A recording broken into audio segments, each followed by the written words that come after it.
Pakistani prime minister Shehbaz ਸ਼ਰੀਫ ਔਰ ਉਹਨਾਂ ਨੇ ਸਾਰੀਆਂ ਫੌਜਾਂ ਦੇ ਪ੍ਰਧਾਨਾਂ ਦੇ ਨਾਲ ਬਹਿ ਕੇ ਇੱਕ ਇਕੱਠ ਕਰਕੇ ਇਹ ਐਲਾਨ ਕੀਤਾ ਹੈ ਕਿ ਪਾਕਿਸਤਾਨ ਤੋਂ ਬਾਹਰ ਦੂਸਰੇ ਮੁਲਕਾਂ 'ਚ ਵਸਦੇ ਪਾਕਿਸਤਾਨੀ ਨੇ ਜਿਹੜੇ ਉਹ ਜਦੋਂ ਪਾਕਿਸਤਾਨ ਵੱਧ ਤੋਂ ਵੱਧ ਸਰਮਾਇਆ ਡਾਲਰ ਰਿਆਲ ਪਾਉਂਡ ਜਾਂ ਜਿਹੜੀ ਵੀ ਗੈਰ ਮੁਲਕੀ ਕਰੰਸੀ ਉਹ ਪਾਕਿਸਤਾਨ ਭੇਜਣਗੇ ਤੇ ਸਭ ਤੋਂ ਬਹੁਤਾ ਸਰਮਾਇਆ ਪਾਕਿਸਤਾਨ ਭੇਜਣ ਵਾਲਿਆਂ ਵਾਸਤੇ ਸਿਵਲ ਅਵਾਰਡਸ ਨੇ ਜਿਹੜੇ ਉਹਨਾਂ ਦਾ ਐਲਾਨ ਕੀਤਾ ਜਾਏਗਾ। ਕੁਝ ਦਿਨ ਪਹਿਲਾਂ ਪਾਕਿਸਤਾਨੀ ਪ੍ਰਾਈਮ ਮਿਨਿਸਟਰ ਵੱਲੋਂ ਇਹ ਵੀ ਐਲਾਨ ਕੀਤਾ ਗਿਆ ਸੀਗਾ ਕਿ ਪਾਕਿਸਤਾਨ ਤੋਂ ਬਾਹਰ ਵਸਦੇ ਓਵਰਸੀਜ਼ ਪਾਕਿਸਤਾਨੀ ਜਾਂ ਦੂਸਰੇ ਦੇਸ਼ਾਂ 'ਚ ਵਸਦੇ ਜਾਂ ਕੰਮ ਕਰ ਲਈ ਗਏ ਪਾਕਿਸਤਾਨੀ ਨੇ ਜਿਹੜੇ ਉਹਨਾਂ ਦੇ ਬੱਚਿਆਂ ਦੇ ਵਾਸਤੇ ਪਾਕਿਸਤਾਨ 'ਚ ਜਿਹੜੀਆਂ ਸਰਕਾਰੀ ਯੂਨੀਵਰਸਿਟੀਆਂ ਹੈ ਉਹਨਾਂ 'ਚ 5% ਕੋਟਾ ਰੱਖਿਆ ਜਾਏਗਾ। ਯਾਨੀ ਉਸ ਕੋਟੇ ਦੇ ਉੱਤੇ ਸਿਰਫ ਐਸੇ ਪਾਕਿਸਤਾਨੀਆਂ ਦੇ ਬੱਚੇ ਪੜ੍ਹ ਸਕਣਗੇ ਜਿਹੜੇ ਪਾਕਿਸਤਾਨ ਤੋਂ ਬਾਹਰ ਨੇ। ਇਹਦੇ ਨਾਲ ਹੀ ਇਹ ਐਲਾਨ ਕੀਤਾ ਗਿਆ ਕਿ ਪਾਕਿਸਤਾਨ ਭਰ ਦੇ ਮੈਡੀਕਲ ਕਾਲਜ ਨੇ ਜਿਹੜੇ ਉਹਨਾਂ 'ਚ 15% ਕੋਟਾ ਹੈ ਜਿਹੜਾ ਉਹ ਐਸੇ ਪਾਕਿਸਤਾਨੀ ਓਵਰਸੀਜ਼ ਨੇ ਜਿਹੜੇ ਦੂਸਰੇ ਮੁਲਕਾਂ 'ਚ ਰਹਿੰਦੇ ਨੇ ਉਹਨਾਂ ਦੇ ਬੱਚਿਆਂ ਵਾਸਤੇ ਹੋਏਗਾ ਜਿਹੜੇ ਮੈਡੀਕਲ ਕਾਲਜਾਂ 'ਚ ਦਾਖਲਾ ਲੈ ਸਕਣਗੇ। ਪਾਕਿਸਤਾਨੀ ਪ੍ਰਾਈਮ ਮਿਨਿਸਟਰ ਵੱਲੋਂ ਇਹਨਾਂ ਐਲਾਨਾਂ ਤੋਂ ਬਾਅਦ ਇਹ ਕਹਿਣਾ ਕਿ ਜਿਹੜੇ ਸਭ ਤੋਂ ਬਹੁਤਾ ਸਰਮਾਇਆ ਪਾਕਿਸਤਾਨ ਭੇਜਣਗੇ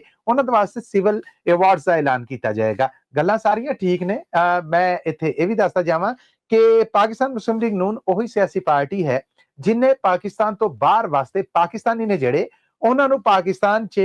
ਵੋਟ ਪਾਉਣ ਦਾ ਹੱਕ ਦੇਣ ਤੋਂ ਇਨਕਾਰ ਕੀਤਾ ਸੀਗਾ। ਯਾਨੀ ਆਨਲਾਈਨ ਜਿਹੜਾ ਬੈਲਟ ਪੇਪਰ ਕਾਸਟ ਕਰਨਾ ਹੈ ਜਾਂ ਪਾਕਿਸਤਾਨ ਤੋਂ ਬਾਹਰ ਵਾਸਤੇ ਪਾਕਿਸਤਾਨੀ ਨੇ ਜਿਹੜੇ ਉਹ ਪਾਕਿਸਤਾਨ 'ਚ ਕਿਹੋ ਜਿਹਾ ਹੁਕਮਰਾਨ ਜਿਹੜਾ ਉਹਨੂੰ ਪਸੰਦ ਕਰਦੇ ਨੇ ਉਹਨਾਂ ਨੂੰ ਵੋਟ ਦੇਣ ਦਾ ਇਖਤਿਆਰ ਜਿਹੜਾ ਉਹ ਇਹਨਾਂ ਦੀ ਸਿਆਸੀ ਪਾਰਟੀ ਨੇ ਨਹੀਂ ਸੀ ਦਿੱਤਾ ਔਰ ਇਹਦੀ ਸਾਫ਼ ਮੁਖਾਲਫਤ ਕੀਤੀ ਸੀਗੀ। 1 ਕਰੋੜ ਤੋਂ ਵੱਧ ਪਾਕਿਸਤਾਨੀ ਇਸ ਵੇਲੇ ਪਾਕਿਸਤਾਨ ਤੋਂ ਬਾਹਰ ਵਸਣ ਡੇ ਨੇ ਔਰ ਇਸ ਮੌਕੇ ਤੇ ਪਾਕਿਸਤਾਨੀ ਪ੍ਰਾਈਮ ਮਿਨਿਸਟਰ ਵੱਲੋਂ ਇਹ ਐਲਾਨ ਕੀਤਾ ਜਾਣਾ ਦੋ ਸ਼ੈਵਾਂ ਦਾ ਇਸ਼ਾਰਾ ਕਰਦਾ। ਪਹਿਲਾ ਤੇ ਇੱਕ ਮੁਲਕ ਦੇ ਜਿਹੜੇ ਮਾਲੀ ਹਾਲਾਤ ਨੇ ਉਹ ਠੀਕ ਨਹੀਂ, ਦੂਜਾ ਕਿ ਹੁਣ ਇੱਕ ਲਾਲਚ ਔਰ ਗਰਜ਼ ਦਿੱਤੀ ਜਾ ਰਹੀ ਹੈ ਉਹਨਾਂ ਪਾਕਿਸਤਾਨੀਆਂ ਨੂੰ